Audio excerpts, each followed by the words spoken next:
hate reading. It's a phrase that we're all familiar with. This hatred of reading comes from the fact that many people are uncomfortable with reading. And this uncomfortableness with reading comes from the fact that many were not prepared before entering school to read. Today I'm going to persuade you about the importance of Reach Out and Read and volunteering or donating to help this program. I have volunteered with this program for the past 2 semesters at the La Esperanza Clinic in San Angelo. Today I'm going to discuss with you the needs and the benefits of this program, and I'm going to give you a solution of how this program helps people, and as well the possibilities of how you can help this program in the long run.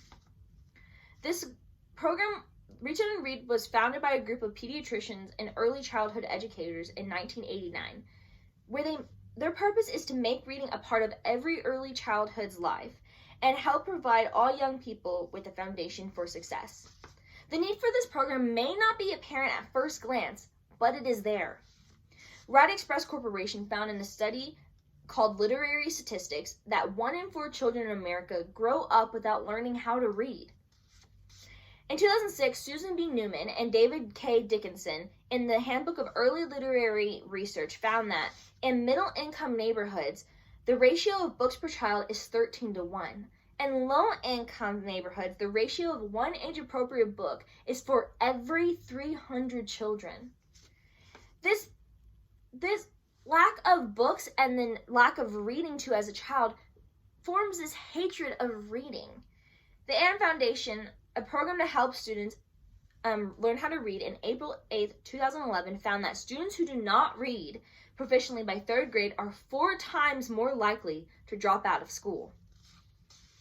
America's Early Childhood Jumpstart program in 2009 said, "The sad truth is that the vast majority of children who start behind stay behind, leading to an increase in our nation's dropout rate among low-income and minority students.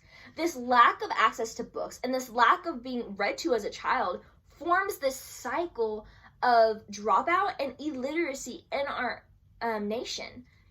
So when a child has not been read to as a child and then goes into school hating reading and then is either unsuccessful or drops out of school, and then they go on and pass this on to their children. So it just forms this cycle of illiteracy and not reading among young children. Many families do not have this reading skill set for children to have the education before entering school. Literacy is learned. Illiteracy is passed along by parents who cannot read or write." Frederick Douglass, a slave during the mid-19th century, said, "Once you learn to read, you will be forever free."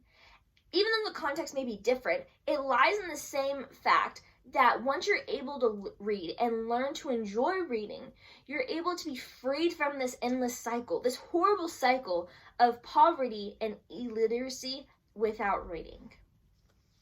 This program has been working for years to help stop this horrible cycle of not being read to as a child and dropout rates and illiteracy, by providing books during wellness checks, where they give age-appropriate books to a child every time they come in for their wellness check, where volunteers come in and read to the children, engaging with them and showing them that reading can be fun and enjoyable.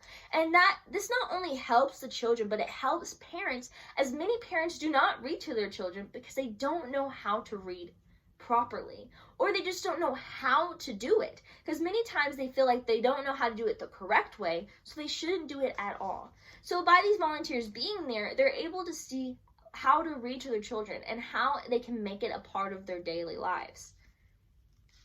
Reach Out and Read has found that 1/2 of the children they serve are from low-income families, showing that they are trying to help this cycle by addressing low-income families. Robert Needleman, in his paper, Effectiveness of Primary Care Intervention to Support Reading Aloud, a Multi-Center Evaluation, in the Pulmonary Pediatrics July to August issue in 2005, found in a national sample implementation of Reach Out and Read programs associated with an increased parental support for reading aloud. Imagine, a girl has been going to a clinic with the Reach Out and Read program for her early childhood years.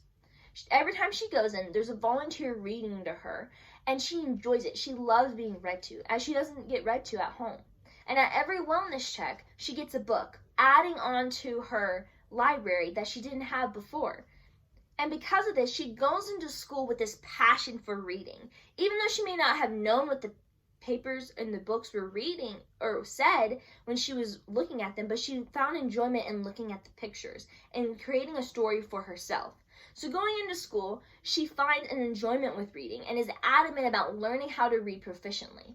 Throughout her years of school, she's above all of the reading levels, and because of this, she's become successful in school. And the successfulness in school leads her to be one of the first people in her family to go to college.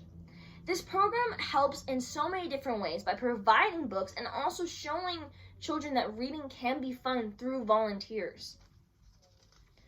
I hope that I have persuaded you today about the importance of this program and how it affects so many people, and how it helps develop this environment about how reading can be fun. And you can help with this program as well, but you can go onto the website of reachoutandread.org and find a location near you. And in San Angelo, there's 3 different locations with a Reach Out and Read program: at the Shannon Clinic for Pediatrics, the La Esperanza Clinic at Lakeview, and the Community Medical Association's Pediatric Center as well. You can go onto the website and also find ways of how you can donate, from giving books or giving money to help this program and helping so many children.